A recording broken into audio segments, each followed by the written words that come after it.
For decades, people across the Congo Basin have reported encounters with an enormous creature. A creature said to have a body the size of an elephant and a long neck like a sauropod dinosaur. Stories of a beast moving silently through remote rivers and flooded swamps deep in Central Africa. For a long time, these accounts remained little more than stories. But in recent years, scientists began to take them seriously. In the ancient Cretaceous swamps, giant long-necked dinosaurs once lived in this same region. Predators and herbivores that ruled these forests for tens of millions of years. Their name in the local Lingala language is Mokele Mbembe, which means the one who stops the flow of rivers. And it raises an unsettling question. If giant dinosaurs once ruled these forests, could the conditions that hid them still exist today? And if they do, how should we interpret the many reports of an enormous dinosaur-like creature still seen in the Congo? To answer that question, we must dive deep into one of the most mysterious ecosystems on Earth, the Congo rainforest.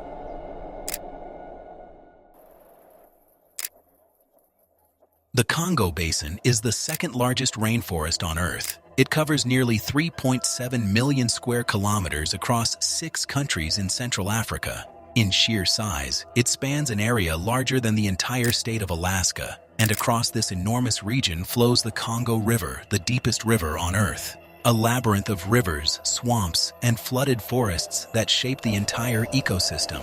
Each year during the rainy season, large parts of the forest flood. Vast regions transform into impenetrable swamps known as the Likwala wetlands, submerged landscapes that remain underwater for months. And this environment favors a very specific kind of creature, a hidden semi-aquatic giant. Built for this world, it would be amphibious, comfortable in water, on land, and in dense undergrowth. It would live in dark waters where visibility is close to zero. A creature that, according to local accounts, uses its powerful body to overturn boats and disappear before anyone can react. And unlike many other large animals, the Mokele Mbembe is said to be reclusive, surfacing only at dawn and dusk. Then it submerges again into one of the countless channels cutting through the Congo. So if any place on Earth could plausibly hide a creature unknown to science, it would be the Congo. And that plausibility is where the stories take root. The Mokele Mbembe is the most famous cryptid of Central Africa. The earliest reports come from local pygmy tribes who have described the creature for generations. Modern researchers, such as cryptozoologist Dr. Roy McCall of the University of Chicago, have led multiple expeditions into the Likwala swamps. In 1980, during an expedition deep into the Congo, joined by herpetologist James Powell, McCall documented dozens of eyewitness accounts from local villagers, one of the largest collections ever recorded. The descriptions remained shockingly consistent. The Mokele Mbembe is described as a creature with a small head, a long neck, a massive body, and a long tail, anatomical features that match no known modern animal in the region. Beyond eyewitness reports, evidence becomes increasingly difficult to verify.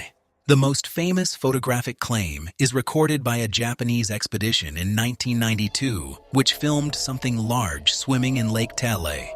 According to their archive, the footage showed a long-necked creature briefly surfacing before disappearing. However, this footage lacks clarity, making full verification difficult.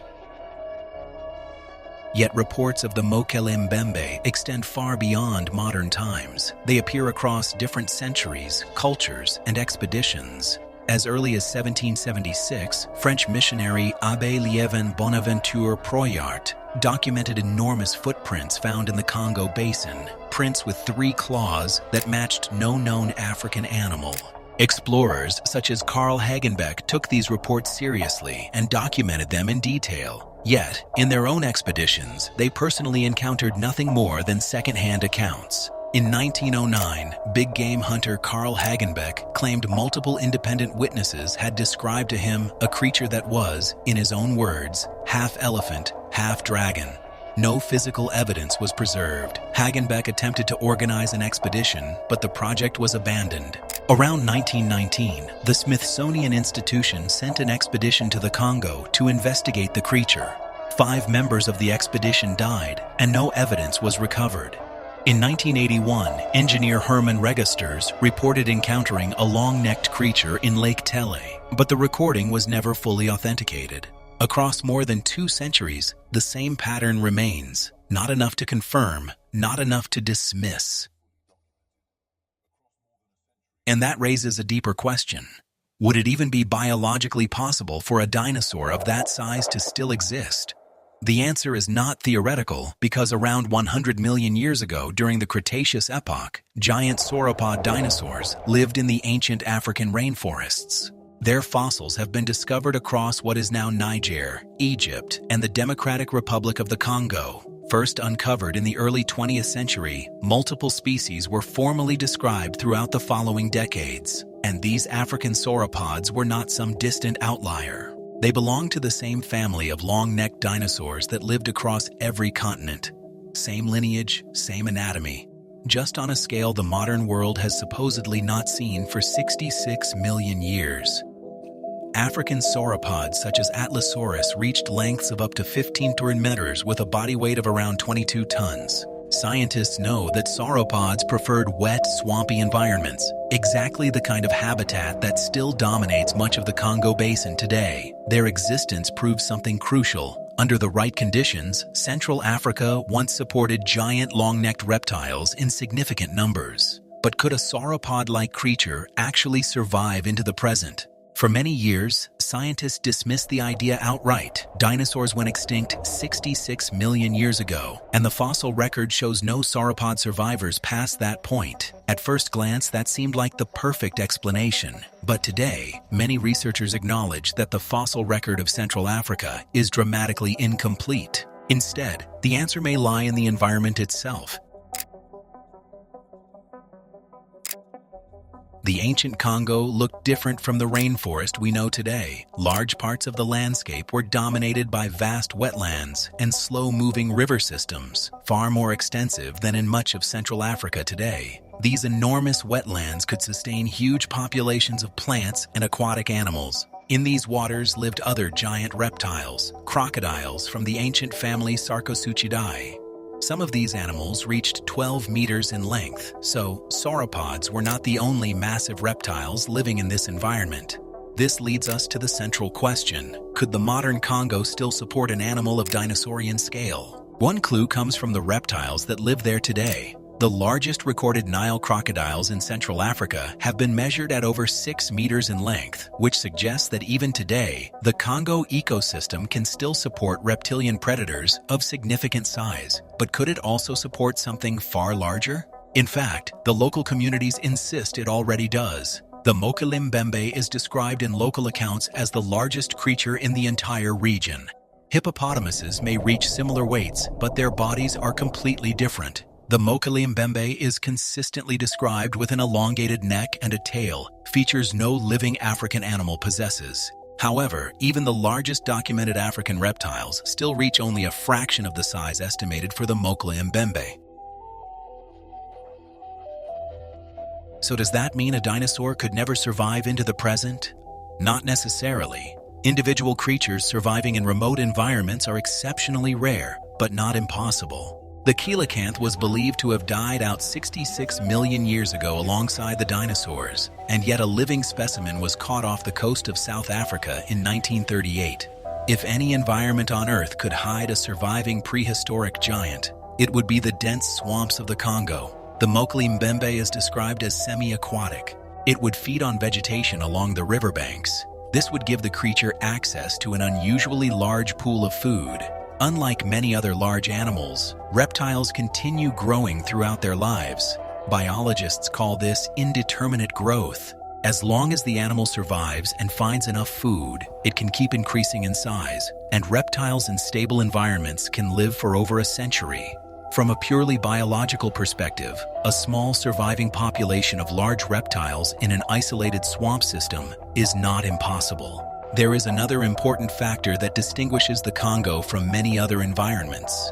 The Likuala swamps cover an area larger than the entire country of Switzerland, and large parts remain almost completely unexplored. Normally, as animals grow larger, hiding becomes more difficult. But in dense swamp environments, vegetation absorbs sound, water hides movement, and dense canopy prevents aerial observation.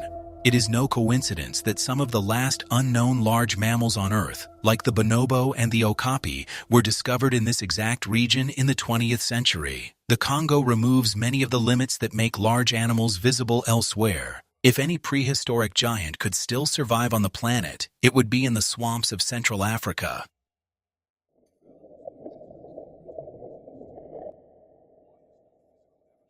That raises an obvious question. If an animal like this could theoretically exist, why has no physical evidence of it ever been documented? The answer may lie in the environment itself.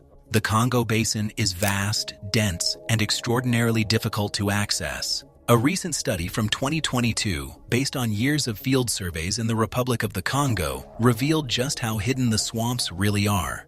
Researchers attempting to map the Likuwala wetlands using satellite imagery found that dense canopy cover blocked observation across nearly 80% of the region. Most of the area remained completely impassable, surrounded by dense vegetation, deep mud, and waterlogged forests where movement was nearly impossible. But detecting an animal is only one part of a much bigger puzzle. The Congo is one of the most challenging ecosystems on Earth to study. Most scientific infrastructure exists only near settlements and major waterways. Reaching remote swamps can require weeks of travel by boat and on foot. Beyond these accessible areas lies a vast world of flooded forests and dense wetlands that have never been systematically surveyed by scientists. In places like these, even very large animals can remain unseen for long periods of time. Normally, fossils would document that history, but in Central Africa, they are largely missing. Why? Because tropical rainforests are among the worst environments on Earth for preserving fossils. Heat, moisture, and acidic soils rapidly destroy bones. Most animals that die here leave no trace at all. Dense vegetation hides the ground, and rock layers are rarely exposed. Only in rare environments where sediments quickly bury remains can fossils survive and later be uncovered. The dinosaurs of ancient Africa happen to be discovered in exactly such places, dry desert regions where erosion exposed their bones. One environment in a continent that once covered an enormous diversity of prehistoric life. Eventually, the sauropods disappear from the fossil record, which is why they are assumed to have gone extinct. But in a place where fossils are rarely preserved, the full picture of the past remains incomplete. So the question becomes, if we could explore deeper into the Likuwala swamps, could we find evidence of dinosaurs that survived past the Great Extinction? Or perhaps the remains of other prehistoric giants that lived here long after the rest of their kind vanished? Creatures we simply haven't uncovered yet. Because in the Congo, some stories remain only because the forest has not let them surface yet.